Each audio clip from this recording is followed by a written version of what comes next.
Thank you, dear Volodymyr. Dear colleagues, today we mark the third anniversary of Russia's brutal and unprovoked invasion of Ukraine, a watershed moment that has shattered a long period of peace and stability in our continent. From the very beginning, Greece has steadfastly supported the sovereignty and territorial integrity of Ukraine.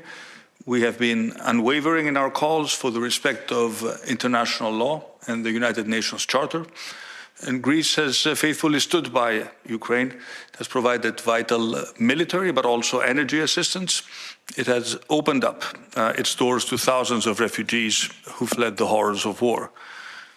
3 years since the invasion began, I think it is an important opportunity to remember that the human toll has been immense. There's been so much suffering, so much destruction, so many lives that have been disrupted, and it is imperative that we all work towards bringing this to an end. And your sacrifices and the sacrifices of your people, dear Volodymyr, cannot be in vain. And I think it is important to take a step back and recognize that your resilience and your courage, your personal courage, has been remarkable.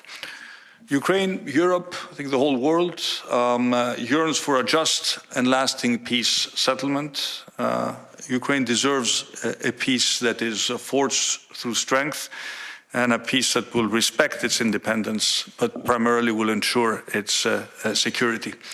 At the same time, I think it has been a common thread of all our interventions. Only Ukraine can, should, and will decide on accepting or rejecting any peace formula. No one can make this decision for Kiev. And it must be ensured that Kiev is part of the process, and only Ukraine has the right to decide on its future. I think we have all agreed on two basic, simple principles: that a just peace cannot be confused with an unjust capitulation, nor can a temporary ceasefire be confused with a lasting peace.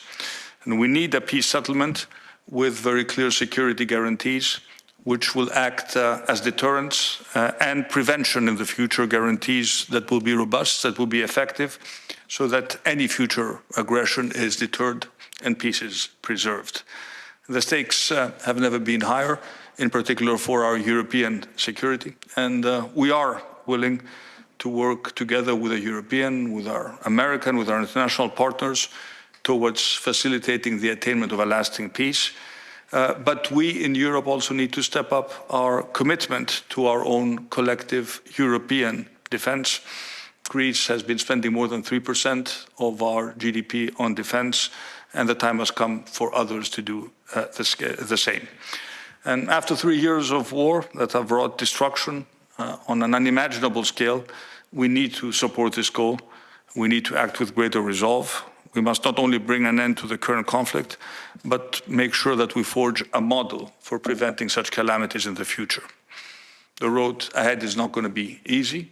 It will undoubtedly be fraught with challenges, but it's a vision that drives us forward, a future where Ukraine stands as a country in peace, a secure, democratic, independent, but also, dear Volodymyr, a European Ukraine, a nation that can look ahead with optimism and confidence.